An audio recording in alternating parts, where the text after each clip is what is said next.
Good morning students, आपका सूरज Banaras school के live channel में हार्दिक स्वागत है।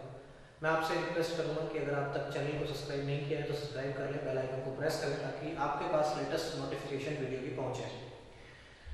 हम 10th क्लास के मैथ्स की आज बात करेंगे। 3 लेक्चर में ऑलरेडी 10th क्लास के मैथ्स के दे चुका हूँ। आज ये 4th लेक्चर है। अगर आपने 3 वीडियो नहीं देखे हैं तो आप 3 वीडियो को देखें, उसके बाद इस वीडियो के ऊपर आए। प्रीवियस वीडियो की जो लास्ट क्वेश्चन मैंने अटेम्प्ट किया था उसमें स्टूडेंट्स का थोड़ी इंक्वायरी रही कि सर वो क्वेश्चन समझ में नहीं आया, तो मैं एक बार दोबारा उस क्वेश्चन को रिपीट कर देता हूँ बहुत ही इजी तरीके से। अगर फिर भी समझ में नहीं आता है तो आप कमेंट करके मैं दोबारा आपको बता सकते हैं, मैं रिपीट कर दूंगा। क्वेश्चन था कि 1651 और 2032 इसका एचसीएफ निकालना था मेरे को, और इसके एचसीएफ को रिप्रेजेंट करना था 1651m प्लस 2032n, इस फॉर्म में रिप्रेजेंट करना था। और मुझे m और n की वैल्यू निकालनी थी, मुझे m की वैल्यू निकालनी थी और n की वैल्यू निकालनी थी। इतना काम मुझे करना था।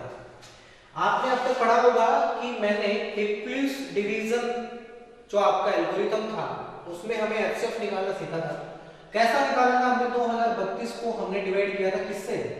हमने डिवाइड किया था 1651 से। ऐसे ही किया था हमने। अब ये कितने के ऊपर भाग गया था? 1 के ऊपर गया था। यहाँ कितना बचा था? 1651 बचा था। नीचे रिमाइंडर कितना बचा था आपका? रिमाइंडर चेक करें एक बार। 1, 8 और 3, 381 मेरा रिमाइंडर बचा था।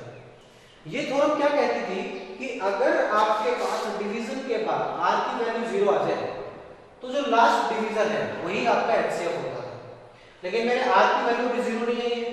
r की वैल्यू 0 नहीं आई है तो ये एल्गोरिथम कहता है कि r जो आपका आया है उससे आपके क्वेश्चन को फिर दोबारा डिवाइड कर दो, सॉरी उससे आपके डिवाइडेड को फिर दोबारा डिवाइड कर दो। तो यहाँ पे r की वैल्यू थी एक आपका, जिससे डिवाइड किया आपने उसको फिर दोबारा डिवाइड कर दिया है r से। ये बात कितने के ऊपर जाएगा भाई? आपका 4 के ऊपर जाएगा। 4 के ऊपर जाएगा तो कितनी वैल्यू आएगी आपके पास? 4 एकम 4, 32, 3, 4 के 12 और 3 15, ये वैल्यू आएगी आपके पास। कितनी वैल्यू आएगी आपके पास? 1524 वैल्यू आएगी। 1524 के बाद आपका एडिशन कितना बचेगा? आपका सॉरी रिमाइंडर कितना बचेगा? 7, 2, 1, 127। 127 के बाद कहते हैं कि अगर r की वैल्यू 0 आई क्या r की वैल्यू 0 आई? नहीं आई। नहीं आई तो फिर दोबारा r से डिवाइड कर दो किसको? जो लास्ट डिवीजन था। डिवीजन कौन सा है? 381, जिससे आपने डिवाइड किया। ठीक है। अब ये बात कितने के ऊपर जाएगा? आपका 3 के ऊपर जाएगा। 3 के ऊपर जाएगा तो क्या आपके पास आंसर आएगा भाई? 1, 8 और 3। आपका कितना आ गया? 0 आ गया। लास्ट में क्या आ गया आपके पास? 0। 0 आ गया तो आपके पास क्या हुआ? एचसीएफ ऑफ 2032, 1651 कितना एचसीएफ आया? 127। यही एचसीएफ आया आपके पास। अब आपने एचसीएफ को किस भाषा में रिप्रेजेंट करना है? इस भाषा में रिप्रेजेंट करना है। देखिए एक मैंने चीज और बताई थी आपको, a = bq + r होता है। ये मैंने बताया था आपको। तो सबसे पहली चीज में, सबसे पहले डिवीजन में a की वैल्यू कितनी है? 2032 है। इज इक्वल टू क्या? bq, b की वैल्यू कितनी है? 1651 इंटू q की वैल्यू कितनी है? q की वैल्यू यही है प्लस 381। q की वैल्यू कितनी है? 1। डिवीजन किसके ऊपर गया था? 1 के ऊपर गया था। ठीक है। उससे नेक्स्ट में क्या हुआ? 381 I mean 1651 is equal to कितना? 1651 is equal to 381 into 4 plus 127। ये मेरे पास दूसरी इक्वेशन, ये मेरे पास पहली इक्वेशन आ गई, ये मेरे पास दूसरी इक्वेशन आ गई। 2 इक्वेशन आ गई मेरे पास। 2 इक्वेशन आने के बाद नेक्स्ट क्या था? नेक्स्ट में मेरा 381 is equal to 127 into 3 plus 0। ये मेरे पास लास्ट चीज आ गई। मैंने करना क्या है? मैंने यहां से q की वैल्यू आई मीन r की ये 127 निकालना है, क्योंकि यहां पे एचसीएफ कितना था? 127। मुझे 127 की फॉर्म में रिप्रेजेंट करना है। मैं क्या करूंगा? 127 is equal to 1651 minus 381 into 4। ये इक्वेशन 2 से ये चीज आ गई मेरे पास। अरे इक्वेशन 2 से ये चीज आई कि नहीं आई? अब इक्वेशन 1 से मैं 381 की वैल्यू निकाल सकता हूं, बिल्कुल निकाल सकता हूं। 381 इज इक्वल टू 2032 माइनस 1651। यही हुआ, यही तो हुआ। अरे यही हुआ कि नहीं हुआ? अब 381 की वैल्यू कहां पुट कर देनी हमने? हमारे पास जो नेक्स्ट इक्वेशन आई है, मतलब 127 इज इक्वल टू 1651 माइनस 381। 381 की वैल्यू कितनी है आपकी बात? 2032 माइनस 1651 और गुणा में 4। ये आ गई मेरे पास, ठीक है। मतलब ये वैल्यू कितनी बनी? अब ये बनी 1651 माइनस 2032 गुणा में 4, यही बनी। और प्लस में ये प्लस का सिंबल क्यों लगाया? माइनस माइनस प्लस हो जाता है। 1651 गुणा में 4, 1651 4 ये और एक ये कितना बन गया? अरे कितना बन जाएगा? इज इक्वल टू 1651 गुणा में 5 माइनस 2032 गुणा में 4। मुझे किसकी फॉर्म में रिप्रेजेंट करना था? 1651m प्लस 2032n, इस फॉर्म में रिप्रेजेंट करना था। मैं कैसे लिखूंगा? अब मेरे पास एक चीज तो पता लग गई, m की वैल्यू कितनी है? m की वैल्यू 5 है। आप देख सकते हैं यहां से m की वैल्यू कितनी है? m की वैल्यू तो 5 है। n की वैल्यू और फाइंड आउट करते हैं। देखिए n की वैल्यू कितनी आ जाएगी आपके पास? -4 आ जाएगी। कैसे? देखिए -4 यहां पे जाएंगे 1651 इंटू 5 प्लस 2032 इंटू में -4। ऐसा कर सकते हैं क्या? बिल्कुल कर सकते हैं, बिल्कुल कर सकते हैं। तो n की वैल्यू कितनी आएगी आपके पास? -4 और n की वैल्यू कितनी आएगी आपके पास? 5 आएगी। मेरे हिसाब से ये चीज आपको समझ में आ गई होगी। बहुत ही इजी तरीके से मैंने आपके पास समझाया है इसको। आप भी समझ में नहीं आई तो आप कमेंट करके मेरे को बता सकते हैं, मैं आपको दोबारा एक बार रिपीट कर दूंगा, ठीक है। हम अपने नेक्स्ट टॉपिक के ऊपर चलते हैं। जो नेक्स्ट टॉपिक है आपका वो क्या कहता है उसके ऊपर चलते हैं। ध्यान से देखना है आपने क्वेश्चन को, और अगर प्रीवियस वीडियो आपने नहीं देखी है तो प्रीवियस वीडियो को एक बार देख लें कि इक्विलिब्रियम डिवीजन लेमा क्या कहती है आपकी, किन किन प्रॉब्लम्स को सोल्व करता है आपका इक्विलिब्रियम डिवीजन लेमा, ठीक है। नेक्स्ट क्वेश्चन के ऊपर मैं चल रहा हूं। नेक्स्ट क्वेश्चन से पहले मैं टॉपिक का नाम लिख दूं, some applications of equilibrium division lemma. कुछ हम इसकी एप्लीकेशंस की बात करते हैं। एप्लीकेशन में हम एक एग्जांपल के थ्रू समझने की कोशिश करते हैं। अपनी जो भी एप्लीकेशन आएगी वो एग्जांपल के थ्रू हम समझते जाएंगे। एक क्वेश्चन मेरा कह रहा है कि show that every positive integer is of, show that every positive integer is of form 2m and that every positive odd integer and that every positive odd integer, every positive odd integer is of the form 2m plus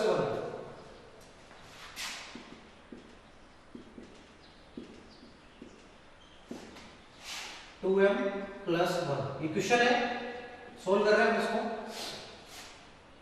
Where m is some positive integer, where m is some positive integer. ये question हमने solve करना है। चलिए इस question को solve करते हैं फटाफट से। ये कह रहा है कि show that every positive integer, मैं मान के चलता हूं कि पॉजिटिव इंटीजर मेरा n है। जब मैं n को 2 से डिवाइड करता हूं, n डिवाइडेड बाय 2,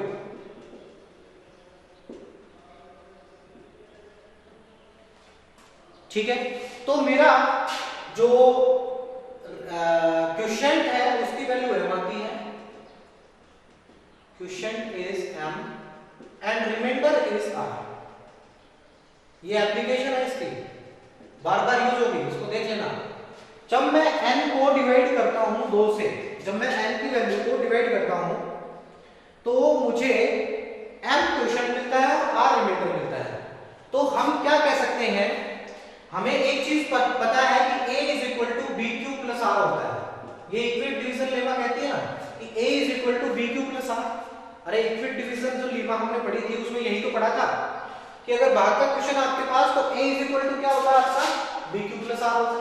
मतलब n is equal to 2m plus r कर सकता हूं क्या मैं, n is equal to 2m plus r. क्यों? क्योंकि इसने कहा है कि n को अगर मैं 2 से डिवाइड करता हूं, आई मीन 2 को अगर मैं n से डिवाइड करता हूं तो m पे तो भाग जाता है और r रिमाइंडर बचता है, ये कह रहा है। तो क्या मैं इसको ऐसा लिख सकता हूं n is equal to 2m plus r, बिल्कुल लिख सकता हूं। यहां पे r की वैल्यू क्या है, 0 से तो इक्वल है, समझ गए, या लेस है और बड़ी है सॉरी, और r 2 से छोटा है, यही तो होता है। अरे r किससे छोटा होता है, देखिए ये तो कंडीशन होती थी इसमें कंडीशन क्या होती थी, इसमें कंडीशन ये होती थी, ये जब ये हम इक्विट डिवीजन लीमा हमने पढ़ा था, अगर नहीं पढ़ा तो आपने लेक्चर 1 देखना है। लेक्चर 1 में मैंने पढ़ा था कि a is equal to b q plus r होता है। वहां पे मैंने देखा था कि लेकिन शर्त क्या थी कि r की जो अपनी वैल्यू है वो बड़ी या इक्वल हो सकती है 0 से, लेकिन छोटी होगी किससे, b से। अब b की वैल्यू यहाँ पे कितनी है, b की वैल्यू यहाँ पे 2 है, तो 2 से तो छोटी होगी और 0 से इक्वल या फिर बड़ी होगी, ठीक है।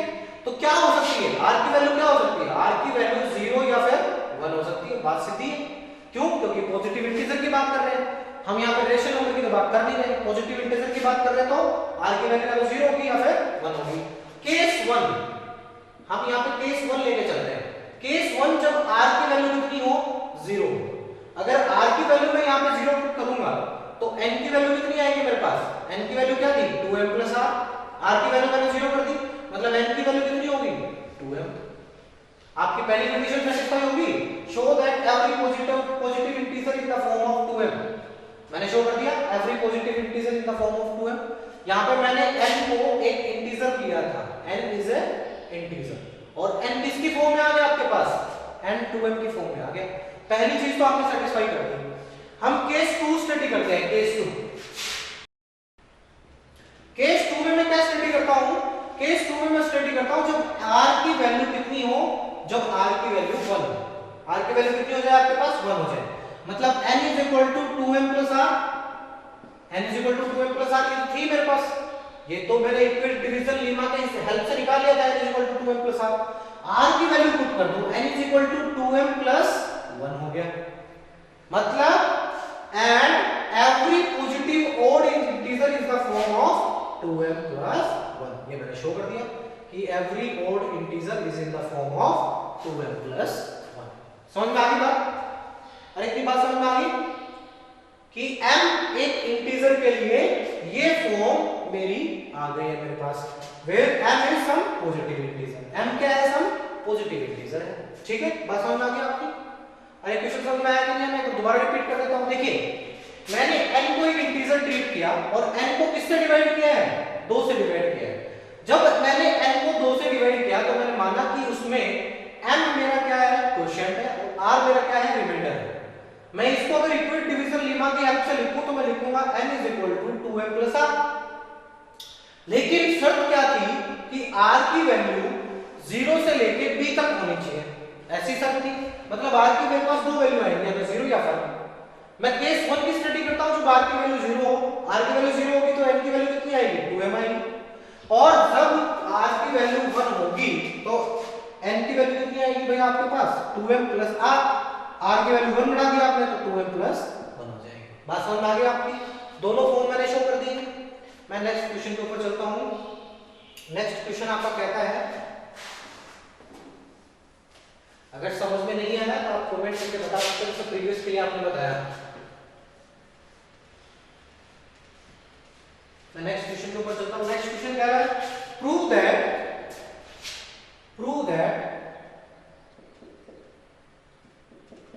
n square plus n, prove that n square plus n is divisible by 2, is divisible by 2 for any positive integer n, for any positive integer n। अभी अभी मैंने पढ़ा था, मैं लिखूंगा यहां पे कि मैं n को एक आरटी बैटरी